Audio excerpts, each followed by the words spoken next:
走哈，一期啫嘛，咩啊？你轉翻嚟咯。過去。tới giờ nó mà tôi có ở dưới thì ở nhà nó thì có một mà tao nữa cái sử dụng ha bây giờ nó ai chuẩn nữa chuẩn nó tao tao phải chuẩn sai vào lên áp chuẩn ra我在这边就我点上三对。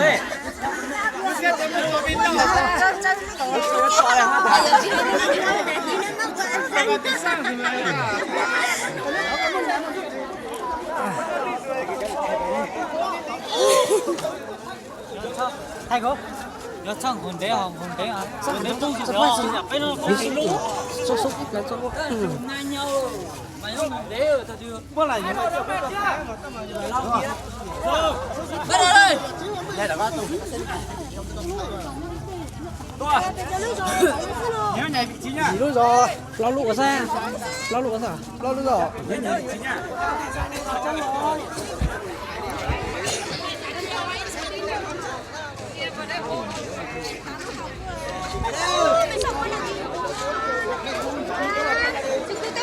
cái nào bây giờ hùng này mày sao mày nụt chấm chấm luôn mày chấm chú rồi mẹ sao hùng này mẹ nóng rồi mẹ cái chỗ im chỗ đó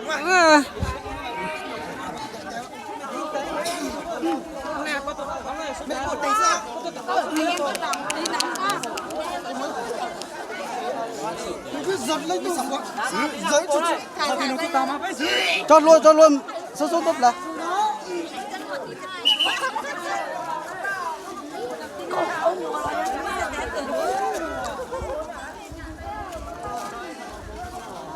các tổ tán nó mà cái nó nổi giang này còn nó nổi giang to thì tao có cái chỏ thôi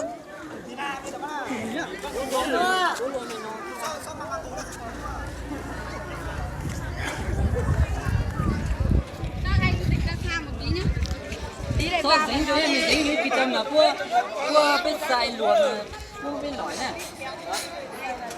cua sao dán tí bên mình sao tập trường ra để cua bên lõi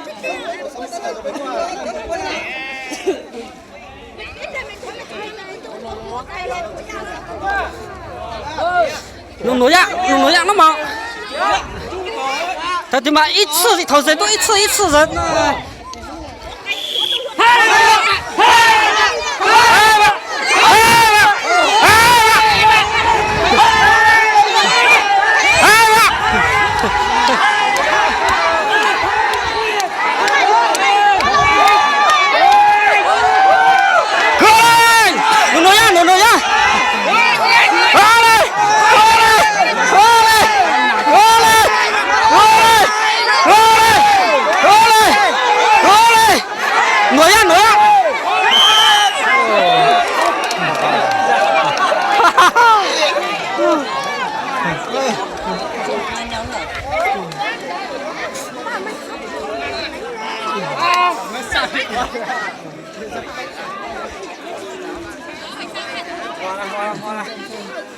hai đội trưởng sang đất sân để chọn sân.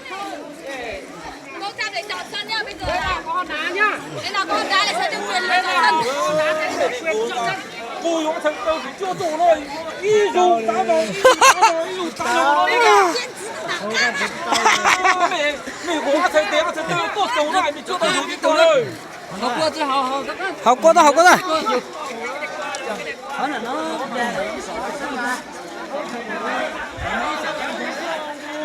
Kiểu ý tôi xử ta. cho em lại giấy là tổng đâu mới tới ít chán hả tổng đấy cái mình cú tao mình Chơi cú mình tao không cho thể có từ từ xuống ta phải giờ. Còn bao mua mà.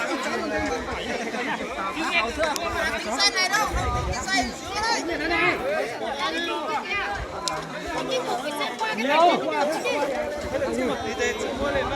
vội gì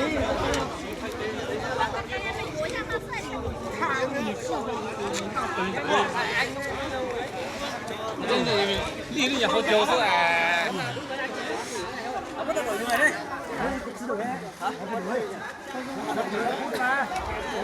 làm cái vỏ này, người ta làm đâu, làm cái vỏ này.